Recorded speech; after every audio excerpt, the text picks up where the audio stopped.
வணக்கம் நண்பர்களே, இன்று நாம உடலுக்கு ஆரோக்கியமான சுவையான சிக்கன் சூப் எப்படி செய்வது என்று பார்க்க போகிறோம். முதலில் தேவையான பொருட்களை பார்க்கலாம். சிக்கன், வெங்காயம், தக்காளி, இஞ்சி, பூண்டு, மிளகு, சீரகம், உப்பு மற்றும் கொத்தமல்லி. முதலில் சிக்கனை நன்றாக சுத்தம் செய்து கழுவி வைத்துக் கொள்ள வேண்டும்.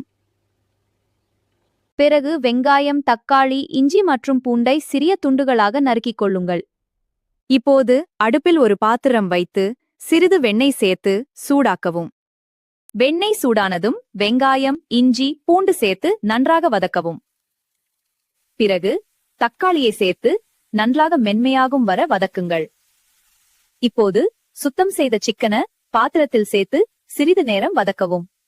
அதன் பிறகு மஞ்சள் தூள், மிளகு, சீரகம் மற்றும் தேவையான அளவு உப்பு சேர்க்கவும். இப்போது 4 கப் தண்ணீர் சேர்த்து நன்றாக கலக்கவும்.